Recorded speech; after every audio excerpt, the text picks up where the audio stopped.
కేసీఆర్ బతుకమ్మ చీరలు పెట్టి ఎట్లా ఫెయిల్ అయిండో, బతుకమ్మ చీరలు ఏం చేసిర్రు, పందులు రాకుండా పత్తి చేనులు అక్కడ కట్టడం, వరి చేనులు అక్కడ కట్టడం, చిన్న పిల్లలకు ఉయ్యాలు ఊపడడం, ఇట్లాంటి దానికి వాడినట్టు. అది ఎంతైతే తిట్టుకున్నారో కేసీఆర్ని అప్పుడు, బతుకమ్మ చీరలు ఎందుకు ఇచ్చిండు, నీ కూతురు అయితే ఇదే కట్టుకుంటుందా ఇట్లా అడిగినట్టు. ఈ బస్సుది కూడా ఏమైందంటే వీళ్ళు బస్సులు తగ్గించారు. బస్సులు తగ్గించేసి లిమిటెడ్ బస్సులు ఉండడం వల్ల సీట్లు దొరుకుతలేవు. సీట్లు దొరకకపోవడం వల్ల మగ పిల్లలు పాపం స్టూడెంట్స్ ఎస్పెషల్గా వాళ్ళు నిలబడాల్సి వస్తుంది, డబ్బులు ఇచ్చి నిలబడాల్సి వస్తుంది. అంటే స్టూడెంట్లు వ్యతిరేకం అయిపోయారు, ఆల్రెడీ తిడుతున్నారు గ్రౌండ్లో. తర్వాత ఆటో డ్రైవర్లకు గిరాకీ లేదు, వీళ్ళు తిడుతున్నారు, ఎక్కడ కనబడితే అక్కడ తిట్టుకుంటే చెప్తున్నారు. ఆర్టీసీ డ్రైవర్ కానీ కండక్టర్ కానీ అన్న ఒకప్పుడు ఎక్కిందనుకంటే ఇప్పుడు డబ్బులు ఎక్కుతురన్న, బస్సు ఊగుతుంది, మాకు నడవాలన్న కష్టం అవుతుంది. వీళ్ళు వాళ్ళకు నడపడానికి డ్రైవర్కు కష్టం ఉంది, కండక్టర్ కూడా టికెట్ తీసుకోవాలన్నా ఎంత లేడీస్ ఉంటారు, అక్కడెక్కడ మొగోళ్ళు కొందరు ఉంటే అటు ఈడికెళ్ళి అటు జరగాలి పోవాలన్నా అసలు అది నిలబడుతున్నారు. అది చాలా ఇబ్బంది అవుతుందంటే కొందరేమో జడలు వేసుకోవడం, కొబ్బరి నూనె పెట్టుకోవడం, పౌడర్ వేసుకోవడం, అద్దం పెట్టుకోవడం, టిక్లీలు పెట్టుకోవడం బస్సులనే ఫ్రీ కాబట్టి. అంటే ఒక రకంగా కాదు, అది చాలా దారుణంగా ఉంది. సీట్ల సంఖ్య చాలా తక్కువ ఉంది.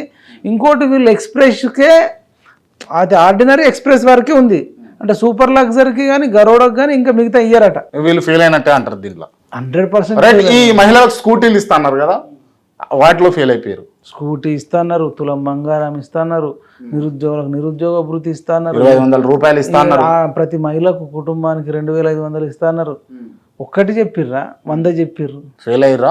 ఈ హామీల విషయంలో అయితే చూస్తున్నాం కదా, కనబడుతుంది కదా. ఇప్పుడు బోనస్ కూడా 500 ఇస్తున్నారు, ఇప్పుడు ఏమంటే సన్న మాటలకి ఇస్తాను, దొడ్డర్లకి ఏమంటున్నారు. రైట్, ఫెయిల్ అయిపోయారు అంటారు. సరే, ఈ అంశాన్ని ఒప్పుకున్నారు. ఓకే, ఇంకొకటి ఏంటి అని అంటే, అన్న మీరు ఫీల్డ్లో తిరుగుతూ అమ్మ ఓటు ఎవరికి వేస్తారు అని అడిగారు కదా, అడిగే హక్కు మనకు ఉన్నదా? ఎందుకు అడగద్దు?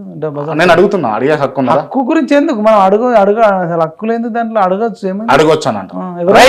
రైట్, ఓకే, మంచి పాయింట్కి వచ్చారు మీరు. ఇప్పుడు జరుగుతున్నటువంటి గ్రాడ్యుయేట్ ఎమ్మెల్సీలు జరుగుతూ ఉన్నాయి కదా, ఎమ్మెల్సీ ఎలక్షన్ జరుగుతూ ఉన్నాయి, ఎవరికి వేస్తున్నావు మీ ఓటు? నాకు అక్కడ ఓటు హక్కు లేదు. ఆ 3 జిల్లాలకు సంబంధించి నాకు అక్కడ ఓటు హక్కు లేదు. ఓకే, మీరు నన్ను అడుగుతారు కాబట్టి నా నిజామాబాద్ జిల్లా. సరే, నువ్వు ఇప్పుడు ఇట్లా కూడా అడగవచ్చు, ఒకవేళ ఉంటే ఎవరికి వేస్తుంటావు. రైట్, ఉంటే ఎవరికి వేస్తావు? మనము ఒక జర్నలిజంలో ఉన్నాం, మనకి వీళ్ళందరూ పరిచయం ఉన్న వాళ్ళే ఉన్నారు. అశోక్ సార్ కానీ, బక్కా జడ్సన్ అన్న కానీ, ఇప్పుడు రాఘవేంద్ర అని ఒక అతను మొన్న వచ్చిండన్న, ఆయన కూడా సోషల్ వర్కర్. తర్వాత శ్రీకాంత్ రెడ్డి అని తీన్మార్ మల్లన్న టీంలో పనిచేసిన వ్యక్తి, ఈ తీన్మార్ మల్లన్న అయినా, ఈ రాకేష్ రెడ్డి అయినా, ఈ ప్రేమేంద్ర రెడ్డి అని, వీళ్ళందరూ నాకు పరిచయం ఉన్న వాళ్ళే, బాగా పరిచయం ఉన్న వాళ్ళు. సరే, ఎవరికి వేస్తారు చెప్పండి ఓటు? అదే చెప్తున్నా, నాకు అందరు పరిచయం ఉన్న వాళ్ళు. నేను అది ఓపెన్గా చెప్పలేదు, నాకు ఓటు హక్కు కూడా లేదు. ఓటు హక్కు లేదు. ఇప్పుడు నేను అడిగినప్పుడు కూడా కొంతమంది చెప్పలేదు, మీరు అడిగినప్పుడు కూడా కొంతమంది పబ్లికే చెప్పలేదు. ఒకవేళ మీరు ఓటేయి అని చెప్పాల్సి వస్తే ఎవరికి చెప్తారు? నేను అదే చెప్తున్నా, బీఆర్ఎస్కి తప్ప ఎవరికి వేసినా నాకు సంతోషం. బీఆర్ఎస్కి ఎందుకు బీఆర్ఎస్కి వేయద్దు అంటున్నావు అని అడగండి, చెప్పండి. ఇప్పుడు వీళ్ళు ఉద్యోగులు నిరుద్యోగులు ఎక్కువ ఉంటారు దీంట్లో. 317 జీవోను ఒకటి తీసుకొచ్చిర్రు కేసీఆర్ సార్ ఉన్నప్పుడు.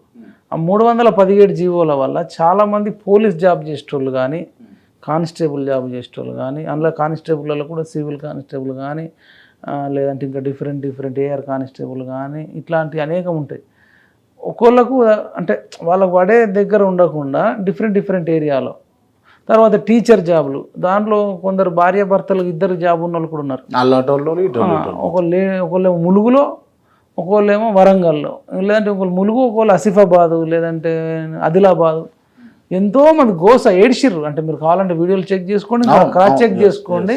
మాకు ఇక్కడ వద్దు బాబు, మా అమ్మ ఒక దగ్గర ఉంది, తల్లిదండ్రులు ఒక దగ్గర ఉన్నారు, వాళ్ళ జిల్లా ఒకటి, వాళ్ళకి వేసింది ఒకటి, వాళ్ళ సొంత జిల్లాలలో ఉండాలి కదా. మరి ఇప్పుడు వీళ్ళే సమస్య సృష్టించిన వాళ్ళు. ఇప్పుడు ఆ సమస్యను ఎట్లా పరిష్కరిస్తారు? నెంబర్ 1, ఇప్పుడు జీవో 46 ఒకటి తీసుకొచ్చి ఇష్యూ జరుగుతుంది. ఆ జీవో 46 తీసుకొచ్చింది కూడా బీఆర్ఎస్ పార్టీ, సమస్య సృష్టించిందే వాళ్ళు ఎట్లా పరిష్కరిస్తారు? వాళ్ళతో కాదంటావు. ఇంకోటి చెప్తే షాక్ అవుతావు. సునీల్ నాయక్ ఒక 2-3 అంటే నాగార్జున సాగర్ ఉప ఎన్నిక జరుగుతున్న టైంలో ఆయన పురుగుల మంద చచ్చిపోయాడు. ఎందుకు చచ్చిపోయాడు అంటే, అంతకుముందే 4-5 రోజుల ముందు కేసీఆర్ గవర్నమెంట్ ఉన్నప్పుడు ఏం చేశారంటే, 58 ఏళ్ళ ప్రభుత్వ ఉద్యోగులకు రిటైర్మెంట్ ఏజ్ ఉండే, 58 ఏళ్ళకి రిటైర్ కావాలి, దీన్ని కాస్త 61 చేసిండు. 61 ఏళ్ళ దాకా రిటైర్మెంట్ కావద్దంటే ఇప్పటికిప్పుడు రిటైర్మెంట్ అయ్యేటోళ్ళు ఇంకా 3 ఏళ్ళ దాకా కారు. దీనివల్ల నిరుద్యోగులకు మళ్ళీ 3 ఏళ్ళు ఆగాల్సిందే. అట్లాంటి సందర్భంలో సునీల్ నాయక్ ఇది తప్పు జరుగుతుంది కేసీఆర్ సార్, ఇది మంచిది కాదని చెప్పి ఆయన పురుగుల మంది తాగి చచ్చిపోయాడు. ఇప్పుడు పెంచింది వాళ్ళే కదా, మరి ఎట్లా నైతిక ఎట్లుంది అడగడానికి?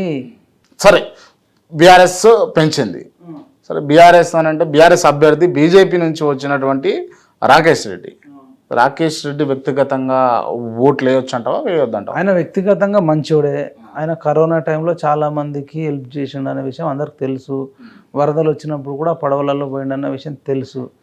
కానీ ఆయన మంచి బిట్స్ పిల్లానిలో కూడా చదివిండు అని తెలుసు, అందరికి అందుబాటులో ఉంటాడని తెలుసు. కానీ ఆయన ఉంటున్న పార్టీ రాంగ్ పార్టీ. ఇప్పుడు ఆయన మద్దతు తీసుకోకపోయినా ఈయన ఇండిపెండెంట్గా నిలబడ్డా మంచి అవకాశం ఉండే. ఇప్పుడు దీన్ని ఈయన సమాధానం చెప్పాలి కదా.